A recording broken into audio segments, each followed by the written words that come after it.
Recognized via WebEx, Senator Gillibrand. Thank you, Mr. Chairman. Ms. Fulton, I really appreciated reading your written answers, and you specifically said that sexual harassment and assault are barriers to recruiting and retaining the best workforce. I share your opinion that the nation's brightest, most innovative individuals want to work in an inclusive environment and for leaders of character. The DoD has to make some substantial improvements in preventing sexual assault and harassment and prosecuting perpetrators. We've previously heard from President Biden that he believes that the decision-making of whether to prosecute these crimes should be removed from the chain of command for serious crimes such as rape, murder, and child abuse. Do you share the president's commitment to removing these serious crimes from the chain of command? Senator, I fully support the Secretary and the President in removing the sexual assault crimes from the chain of command. I would like to know more and understand more before I commit to, I would follow the lead of Secretary Austin. I would follow the lead of Undersecretary Cisneros in supporting whatever the decision is regarding what crimes remain with the commander and what crimes go to a different prosecutor. One of the challenges with regard to Secretary Austin's view is that it doesn't include murder. And so in the case of Vanessa Guillen from Fort Hood, she would not have had the benefit of a special review. There had been no evidence reported that she was harassed or assaulted, even though, in fact, she was, according to her family. But her murder would not be included, and her murder may not have been investigated as carefully as a sexual harassment or sexual assault case.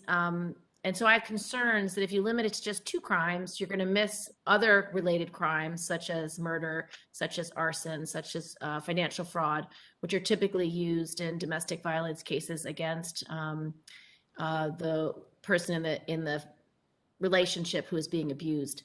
So I would like your commitment that you will look into the benefits of including a bright line at felonies, not only for simplicity so that service members can follow it appropriately, but also to make sure these sometimes unseen domestic violence cases and sexual assault and harassment cases that end in murder are included. Senator, it's a legitimate and extremely important question, and you have my commitment to explore as in every way that if I'm confirmed, I would explore in every way that's appropriate in my area of responsibility. Good. And I don't expect you to follow the leadership's views on this. In this current position that you're going to be given, I expect you to make recommendations, to actually review the issues perhaps in a more in-depth way, in a more thoughtful, nuanced way, and make your recommendations up the chain of command, including to the president, and to really stand by your views and opinions, because the position you are about to undertake is very important from the perspective of service members. Senator, I understand, and if confirmed, I will take that responsibility very seriously. And then related to that, Ms. Fulton, how will you support the president's view that transgender service members should be able to serve openly? Senator, I fully support that. Thank you. Well, I look forward to working with you. Dr. Honey, I'd like to ask you a little bit about some New York assets. During my most recent visit to Rome Labs, I saw firsthand the incredible innovations New York's defense equities have to offer. The Innovative Advancement Center is particularly impressive to me in how it will bridge the private and public sectors in one space. How do you intend to improve this notion of the valley of death or death valley that a lot of entrepreneurs and innovators find when they have technological breakthroughs and they've developed technological breakthroughs, but getting it to the warfighter and getting it into production is often very difficult. So I'd like your thoughts on how to eradicate or rectify that, especially for the Information Directorate of the AFRL. Senator, I agree. The Valley of Death problem is one that is pervasive and is a very difficult challenge.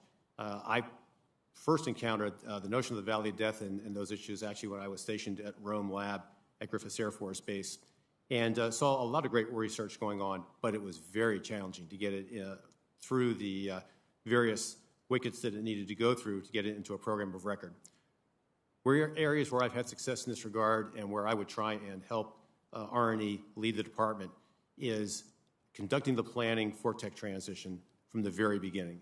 It's very important, and R&E has the ability to do this, in my opinion, to bring together all the stakeholders, the developers, the acquisition community, the defense industrial base, the users, and other parts of the community to understand from the very beginning what technology is being developed, to make sure that the developers have the right information they need, that they're going to go down the right path, but also that the experimentation and prototyping that needs to be conducted along the way happens, and then ultimately that the programs and the performers who are going to adopt and acquire the technology and integrate it have the information they need in order to do so in an effective manner.